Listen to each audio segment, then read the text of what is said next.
Hi friends, ಇವತ್ತು egg paratha ಮಾಡೋಣ. ಇದು ತುಂಬ ಸ್ಪೆಷಲ್ ಆಗಿರುತ್ತೆ, ತುಂಬ ಡಿಫ್ರೆಂಟಾಗಿ ಟೇಸ್ಟ್ ಇರುತ್ತೆ. ನಾವು ಮನೆಯಲ್ಲೇ ಮಾಡಿಕೊಂಡ್ರೆ ತುಂಬಾ ಚೆನ್ನಾಗಿರುತ್ತೆ. ಈ ಥರ ಮಕ್ಕಳಿಗೆ ಮಾಡಿಕೊಟ್ರೆ ತುಂಬಾ ಇಷ್ಟಪಟ್ಟು ತಿಂತಾರೆ ಮನೆಯಲ್ಲಿ.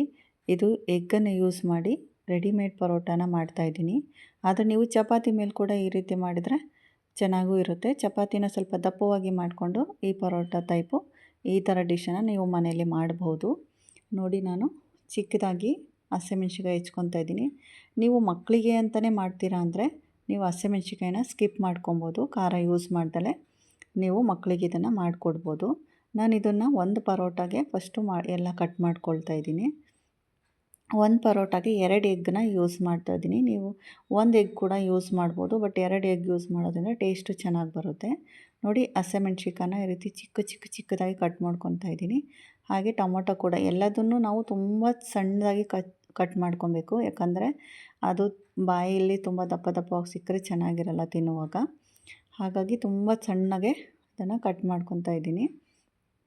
ಅರ್ಧ ಚಿಕ್ಕ ಟೊಮೊಟೊದಲ್ಲಿ ಅರ್ಧ ಟೊಮೊಟೊ ಕಟ್ ನಾನು ಹೆಚ್ಚಿರೋ ಹಸಿಮೆಣ್ಸಿಕಾಯಲ್ಲಿ ಖಾರ ಇಲ್ಲ, ಹಾಗಾಗಿ ನಾನು 2 ಮೆಣ್ಸಿಕಾಯಿ ತೊಗೊಂಡು ಕಟ್ ಮಾಡ್ಕೊಂಡಿದ್ದೀನಿ. ಅಕಸ್ಮಾತ್ ಮೆಣ್ಸಿಕಾಯಿ ಏನಾದರೂ ಖಾರ ಇದ್ದರೆ ಒಂದೇ ಮೆಣ್ಸಿಕಾಯಿ ಸಾಕಾಗುತ್ತೆ. ಮೆಣ್ಸಿಕಾಯಲ್ಲಿ ಖಾರ ನೋಡಿಕೊಂಡು ಕಟ್ ಮಾಡಬೇಕು. ನೋಡಿ, ಅರ್ಧ ಈರುಳ್ಳಿನ ತುಂಬ ಅಂದರೆ ತುಂಬ ಸಣ್ಣದಾಗಿ ಕಟ್ ಮಾಡ್ಕೊತಾ ಇದ್ದೀನಿ ನಾನು. ಕೊತ್ತಂಬರಿ ಸೊಪ್ಪು ಇಷ್ಟನ್ನು ನಾವು ಕಟ್ ಮಾಡಿ ಇಟ್ಕೊಬೇಕು. ಇಲ್ಲಿ ನಾನು ಶಾಜ್ವಾನ ಸಾಸನ್ನ ಯೂಸ್ ಮಾಡ್ತಾ ಇದ್ದೀನಿ. ನಿಮಗೆ ಆ ಸಾಸ್ ಸಿಗಲಿಲ್ಲ ಅಂದರೆ ನೀವು ಕೆಚಪ್ಪನ್ನೇ ಯೂಸ್ ಮಾಡ್ಕೊಬೋದು. ಇಲ್ಲ ಅಂದರೆ ನಾನ್ ವೆಜ್ ಮಾಡೋರಾದರೆ ಮಟನ್ ಸಾರು ಅಥವಾ ಚಿಕನ್ ಸಾರು ಏನು ಯೂಸ್ ಮಾಡಿದರೆ ಅದನ್ನು ಕೂಡ ಪರೋಟ ಮೇಲೆ ಹಾಕಿ ಈ ಎಗ್ಗನ್ನು ನಾವು ಎಗ್ಗನ್ನು ಕಲಿಸ್ಕೊಂಡಿರೋದೆಲ್ಲ ಹಾಕಿದರೆ ಅದು ಕೂಡ ಟೇಸ್ಟಿಯಾಗಿರುತ್ತೆ. ಸೊ ನಾನಿದು ಶಾಜ್ವಾನ ಸಾಸ್ ಯೂಸ್ ಮಾಡ್ತಿರೋದ್ರಿಂದ ಇದು ಹೋಟೆಲಲ್ಲಿ ಮಾಡೋ ಥರ ಟೇಸ್ಟ್ ಇರುತ್ತೆ. ಹಾಗಾಗಿ ಶಾಜ್ವಾನ ಸಾಸನ್ನ ನಾನು ಎಗ್ ಪರೋಟಾಗೆ ಯೂಸ್ ಮಾಡ್ತಾಯಿದ್ದೀನಿ. ನೋಡಿ, 2 ಪರೋಟಾಗೆ 4 ಎಗ್ ತೊಗೊಂಡಿದ್ದೀನಿ ನಾನು. ಇದು ಶುಂಠಿ ಬೆಳ್ಳುಳ್ಳಿ ಪೇಸ್ಟು ಮತ್ತು ಚಿಲ್ಲಿ ಫ್ಲೇಕ್ಸು, ಆರೆಗಾನೋ ಮತ್ತು ಶಾಜ್ವಾನ ಸಾಸು. ಈಗೇನು ಕಟ್ ಮಾಡ್ಕೊಂಡಿದ್ದೀನೋ ಅದನ್ನೆಲ್ಲದನ್ನು ನಾನು ಟೊಮೊಟೊ, ಕೊತ್ತಂಬರಿ, ಹಸಿಮೆಣ್ಸಿಕಾಯಿ ಮತ್ತು ಈರುಳ್ಳಿ ಇದನ್ನು ಹಾಕ್ಕೊಂಡು 2 ಮೊಟ್ಟೆನ ಹಾಕ್ಕೊತಾ ಇದ್ದೀನಿ. 1 ಎಗ್ಗಿಗೆ ಮಾಡ್ತಾಯಿದ್ದೀನಿ, ಹಾಗಾಗಿ 2 ಮೊಟ್ಟೆನ ಯೂಸ್ ಮಾಡ್ತಾಯಿದ್ದೀನಿ ನಾನು. ನೋಡಿ, 2 ಮೊಟ್ಟೆ ಹಾಕ್ಕೊಂಡು ಇದಕ್ಕೆ ಉಪ್ಪು, ಮೆಣಸಿನ ಪುಡಿ ಮತ್ತು ಸ್ವಲ್ಪ ಚಕ್ಕೆ ಲವಂಗದ ಪುಡಿ ಹಾಕ್ಕೊತಿದ್ದೀನಿ. ಹಾಗೆ ಶುಂಠಿ ಬೆಳ್ಳುಳ್ಳಿ ಕುಟ್ಟಿದ್ವಲ್ಲ ಅದನ್ನು ಕೂಡ ಇದಕ್ಕೆ ಆ್ಯಡ್ ಮಾಡ್ಕೊಬೇಕು. ರುಚಿಗೆ ತಕ್ಕಷ್ಟು ಉಪ್ಪು ಹಾಕ್ಕೊತಾ ಇದ್ದೀನಿ. ಸ್ವಲ್ಪ ಮೆಣಸಿನ ಪುಡಿ ಮತ್ತು ಸ್ವಲ್ಪ ಗರಂ ಮಸಾಲ ಹಾಕ್ಕೊತಾ ಇದ್ದೀನಿ. ಖಾರಕ್ಕೆ ಹಸಿಮೆಣ್ಸಿಕಾಯಿ ಬೇಡ ಅಂದರೆ ನೀವು ಖಾರ ಪುಡಿ ಕೂಡ ಯೂಸ್ ಮಾಡ್ಕೊಬೋದು. ನೋಡಿ, ಶುಂಠಿ ಬೆಳ್ಳುಳ್ಳಿ ಕುಟ್ಟಿರ್ತೀವಲ್ಲ ಅದನ್ನು ಕೂಡ ಇದಕ್ಕೆ ಹಾಕ್ಕೊಬೇಕು. ನಾನು ಹಾಕ್ಕೊಂಡಿಲ್ಲ, ಆಮೇಲೆ ಹಾಕ್ಕೊಂಡಿದ್ದೀನಿ. ಸೊ ಇದನ್ನೆಲ್ಲ ಹಾಕ್ಕೊಂಡು ಮಿಕ್ಸ್ ಮಾಡಿ ಇದನ್ನು ಇಟ್ಕೊಬೇಕು. ನೀಟಾಗಿ ಎಗ್ ಅದೆಲ್ಲ ಮಿಕ್ಸ್ ಆಗಬೇಕು. ಈ ರೀತಿ ಎಲ್ಲದನ್ನು ನೀಟಾಗಿ ಮಿಕ್ಸ್ ಮಾಡಿ ಈ ಥರ ಒಂದು ಸಲ ಟ್ರೈ ಮಾಡಿ ಮನೇಲಿ, ತುಂಬ ಟೇಸ್ಟಿಯಾಗಿರುತ್ತೆ. ಹಾಗೆ ಪರೋಟ ಮತ್ತು ಸಾಂಬಾರು ತಿನ್ನೋಕ್ಕಿಂತ ಈ ರೀತಿ ಎಗ್ ಪರೋಟ ಕೂಡ ತಿನ್ಬೋದು. ಪಲ್ಯ ಮತ್ತು ಚಪಾತಿ ತಿನ್ನೋದಕ್ಕಿಂತ ಚಪಾತಿಗೂ ಕೂಡ ಈ ರೀತಿ ಮಾಡಿಕೊಟ್ರೆ ಸ್ವಲ್ಪ ಡಿಫ್ರೆಂಟ್ ಟೇಸ್ಟ್ ಇರುತ್ತೆ. ನೋಡಿ, 1 ಸೈಡ್ ಪರೋಟ ರೆಡಿಮೇಡ್ ಪರೋಟ ಆಗಿರೋದ್ರಿಂದ ಫಸ್ಟು 1 ಸೈಡ್ ಪರೋಟಾನ ಬೇಯಿಸ್ಕೊತಾ ಇದ್ದೀನಿ. ನೀಟಾಗಿ ಬೇಯಿಸ್ಕೊಂಬಿಡ್ಬೇಕದು. ಈಗ ಇದನ್ನು 1 ಸೈಡ್ ಪರೋಟಾನ ಬೇಯಿಸ್ಕೊಂಡಾದ್ಮೇಲೆ ನಾವು ಫುಲ್ಲು ಲೋ ಫ್ಲೇಮಿಗೆ ಇಟ್ಬಿಡಬೇಕು ಸ್ಟವ್ನ. ಈಗ ಟರ್ನ್ ಮಾಡಿದೆ. ನೋಡಿ, ಈಗ ಶಾಜ್ವಾನ ಸಾಸ್ ಏನಿದೆ ಅದನ್ನು ಹಾಕ್ಕೊತಾ ಇದ್ದೀನಿ.